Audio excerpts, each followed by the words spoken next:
said no trespassing, but he didn't really care. The road was overgrown with weeds with no signs of recent wear. He cut the chain on the gate and steered his vehicle onto the road. The dried mud gave way to his truck that was carrying a heavy load. Slowly he maneuvered the truck up the sloping hill. Wheels rumbled over the stones laid down as a sort of fill. Wild flowers grew haphazardly as he journeyed to the top. He looked back occasionally to see if he had been followed by a cop. The sun was low in the sky, casting shadows that were long. There were the remnants of a broken foundation that didn't look like it belonged. A decaying barn in the distance crumbling to the ground, a testimony to a better life that someone hadn't found. An old trough lay on its side, no one would now find water there. Some rust shavings fell to the ground from a hole that had become a tear. The forks of a pitchfork emerged from the earth, its labors long ago buried.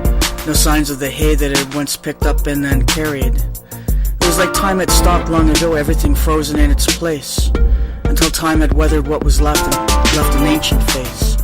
So what was the seeker seeking? Something to take or to leave behind? The sun glinted off a piece of metal, almost making the driver blind. He drove past the ancient barn into a field of dried out corn.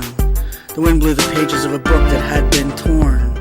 The letters on the page had almost faded out. It would be hard to know what the book had been about. He began to back into the cornfield. He seemed to know where he was going. He could smell fresh flowers and earth on the wind that kept on blowing. Suddenly he stopped. He had obviously reached his destination, but the act he was about to commit would only bring about his detestation. When he got out of his truck, you could see that he had backed up to a hole. It had been dug deep enough to reach the earth that was dark as coal. The smell of decay wafted out of the back of the truck that he had parked, and you knew there was blood on his hands, and that's how he'd been marked. One by one he pulled the bodies and threw them to the earth, and when you looked into his eyes you could see that's where evil had been given birth. The bodies had no heads or hands, nothing left to identify why these people had been chosen to be the ones to die, why they had become bodies chopped up and then disposed of as if they were nothing more than meat, why their lives had come to an end so violently and such a horrible defeat. The remnants of 5 bodies minus the spark that gave them life. The last thing he threw in was a saw and then a knife. Beads of sweat dampened the shirt as he shoveled in the remaining dirt, bearing the bodies of those whose loved ones would have to bear the hurt. The despair of never knowing why their loved ones had disappeared, left with only rumors of the things that they had feared. That their loved ones hung out with outlaws who would easily take the lives of others. That these people were pure evil and definitely not a band of brothers. The man patted down the earth and threw on a layer of dead corn. Something brushed his legs. It was the pages that had been torn. Absently he picked them up and looked at the barely visible script, and all he could see was "Thou shalt not kill" from the pages that had been ripped. A Bible lost long ago, most of it had burned up in a fire. Just enough left over to speak to this man who was just a killer out for hire. And then he did the strangest thing. He folded it up and put it in the pocket of his shirt. Then he bent down to brush away from his pants the accumulated dirt. He got a bucket of disinfecting water and he threw it in the truck. He used a scrubbing broom to clean away the mixture of blood and muck. Then he threw in one last bucket of water to wash the rest away. Then he climbed into his truck while the setting sun marked the end of day.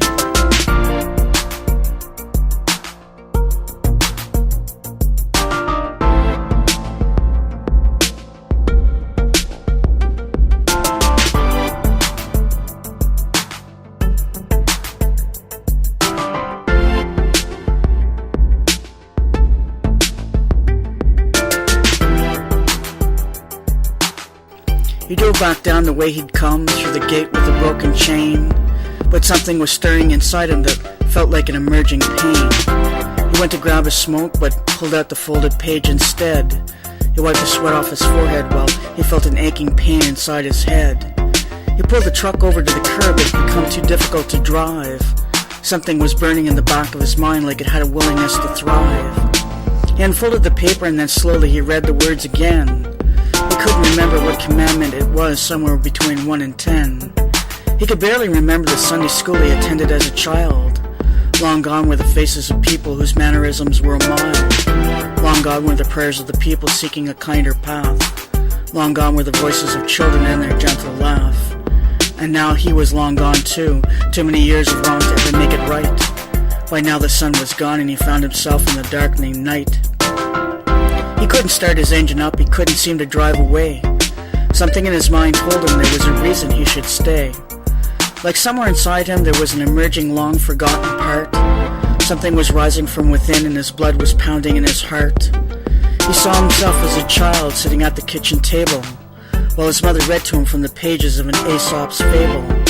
Suddenly there was a loud bang, and as blood splashed across his face, he realized how long he'd been running from this dark and scary place. His mother fell from the chair, her blood splashed across the book, and he had just sat there staring with that empty, faraway look. At the time he couldn't remember just who had pulled the trigger. The man that stood before him was just a figure so much bigger. But now a veil was lifting and he looked up into his face, and he could feel his heartbeat beating. It had now begun to race. His face had familiar features, his were similar but not quite the same. Then quietly from deep within his mind produced a name. It was the same name he was given after the man he never knew.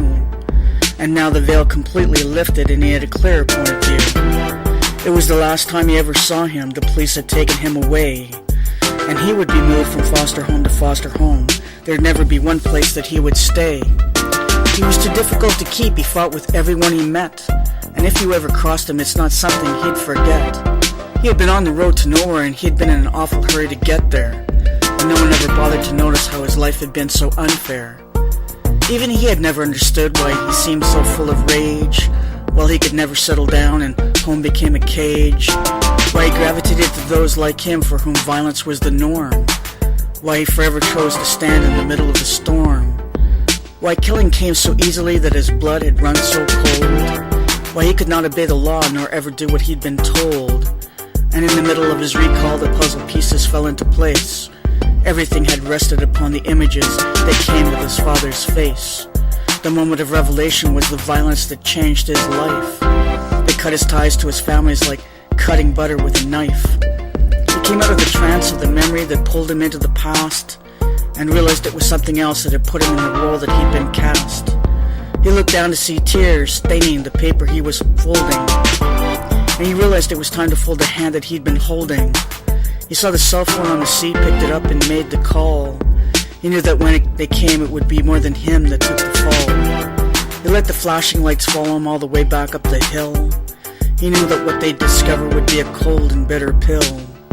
But he was tired of being a puppet in someone else's play, and he knew now that the nightmares would never go away. He knew that the others would take his life for revealing what he knew, but he'd come to a point where there was nothing left to do. Long ago a boy had died and only an empty shell remained, and he knew there was nothing he could do because he had been forever stained.